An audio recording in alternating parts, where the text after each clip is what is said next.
My good people, thank Baba God for another day. Baba God don see allow us see. My yarnings today na about this our safety. Of a truth, make we dey very careful.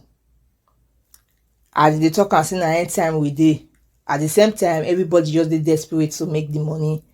So they no really care how they think they make the money. So I want at this junction so our parents and guardian want see you start a beg. Abeg, if you know say maybe you dey your shop, you dey your house, you understand, as you open shop for money, your pikin go run come out go dey play. At least if your pikin dey play, try dey monitor that pikin, try dey put eye for the pikin. At the same time, so if you dey do your work, maybe your pikin don comot for like 1 minute, you know why use that sign, you know why hear a voice, abeg go find am for where e play, go make you carry am come store, carry am come house. Because things dey happen things really dey happen for outside. Outside no good make we no lie to ourselves.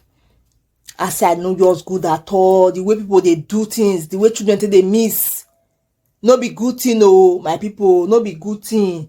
Truth no say me person no talk am. So as much as possible, no be every time wey be say we just see money. No say some of us, once we just dey that money mood, we go just forget every other thing wey we dey do. We go just say customer don come you go forget your children. No, abeg, if you don reach like 1 minute, I no wan hear my pikin voice I no wan say I leave the air.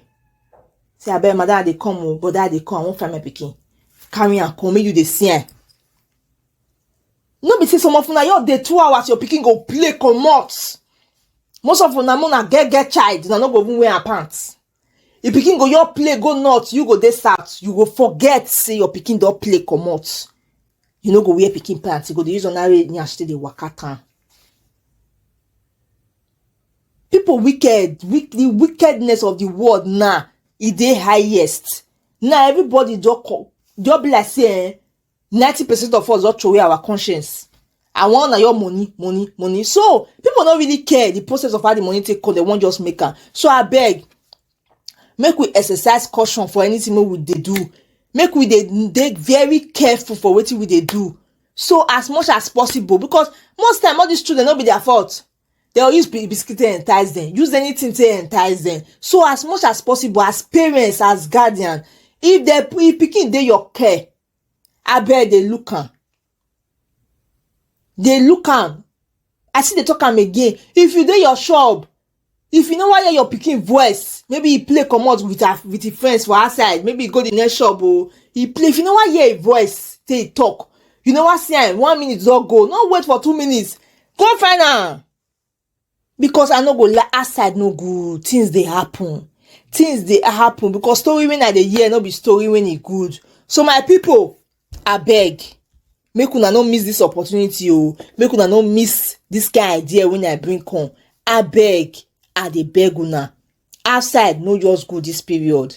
My people, make una enter comment section. Make una see drop ideas, more ideas make una see know, so that people go see read, people go see know. My people, make una no see forget to, as I dey talk always, make una like, make una subscribe. And this update, so people, other people they may need to hear am, una see share am. And that bell, una no forget to ring am. My people, una do.